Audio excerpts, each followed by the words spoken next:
let's get to the what next for you in the few minutes I have left with you. First things first, has anybody reached out to you for movie rights yet? Anybody? No. Nothing? Golly, it's not a great ending. If we could have got hot and got on a run.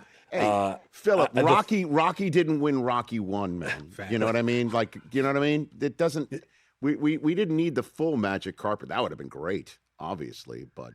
Well, the thought I had, at one point was, because I was always, I'm thinking back to 2008. We were 4-8, and me and Charlie Whitehurst were sitting in there in the quarterback room writing up the percentages we had to get in. If every game was 50-50, and it was like, 2.5%, and then it went to 10, then it went to 25, then it went, and we found a way to get in that 2008 year. And so, of course, I was at the same optimism here, and I was like, we're going to find a way to get in, and we're going to play at the LA Chargers. And what in the world, what is that going to be like? And of course, none of those things happened. But no, it's.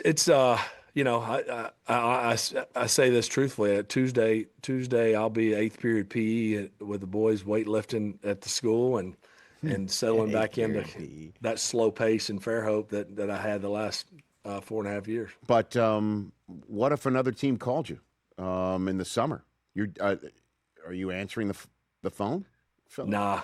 I mean, y'all answer the phone and probably, if that happened, and be flattered that they even would consider it. But no, because even these last 4 years had the situation come up. I was out unless our football season was done. I just wasn't going to leave the guys, our team mid-season or leave before the year started. My son will be a senior quarterback. My other son will be a freshman on the team. We dressed all those guys 9 through 12, and so it's going to be a special next fall and off season. And so, no, just thankful it happened. It was obviously a cool experience for our whole family, and certainly the high school team back home has been a blast seeing some of the clips of all them, and a lot of them were at the game last weekend. So it all happened fast, and as quick as it's happened, it's over. But I have, other than us not getting it done, I have zero regrets. I think I would have really regretted it had I gotten back on that plane and gone back to Fairhope and not giving it a shot. So it's been awesome. What a message to deliver to your kids now too, right? I mean, seriously, you can't have a more powerful message as a coach than belief, hope, desire, trying, give it your best. Doesn't matter what you think could go wrong. Just, as you said, dadgummit, just go for it. And what a message you can deliver to your kids now, Philip. Not that you couldn't have done it before, but now you can just say, "Look here." You know what I mean?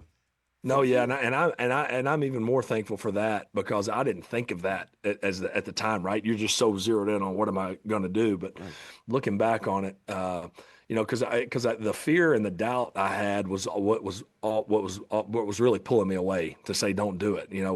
That's not like you to have this doubt of can you do it, but it was justified doubt. Because I hadn't played in 5 years. Like, of course you have some doubt. But it was like, but the only way to find out if you can do it is to go for it, and the other part of that, Rich, to me too, is being okay with the results. And I'm okay with it. Obviously, I wish we were still playing, and I hated I couldn't have completed one more ball and didn't throw that pick six and didn't throw the interception when it was 17-all against Jacksonville, and find a way to get one more first down against Seattle. So Blake's kicking the game winner, and it's a walk-off, and they don't have 42 seconds left. And so all those things are still real that you wish as a competitor that you got done. But being okay with the results is the other thing that pushed me over the edge. Just like, well, what if you pop your calf in the first quarter at Seattle? Well, that'll be embarrassing. And it'll be like, man, I've only been here for 4 days and I'm going home. And that didn't work out. But I got to the point where I was like, well, I'm okay with whatever the results are, because, and you'll face them when you get there, good or bad. I think sometimes that can be crippling for all of us, and whatever we do is you get so caught up in, well, what if it doesn't go good? Well, what if it doesn't? We'll deal with it then. But you can't let that make you not go after something. And in this case, a game that I loved and had an opportunity to go out there and play one more time. It was just, I'm glad I was that discernment process that I had to go through. It was probably the hardest decision I've ever had to make, because it was truly just make it, And was there a right or wrong one? I don't know. But I'm thankful that I got the opportunity and had these last 3 weeks. And we're thankful for it, too, just as people who watch and root and love football and love people who love football. And you certainly are one of them. Hey, you made it all the way to the end. Thanks for that. Check us out every single day streaming live on Disney Plus and the ESPN app 12 to 3 Eastern.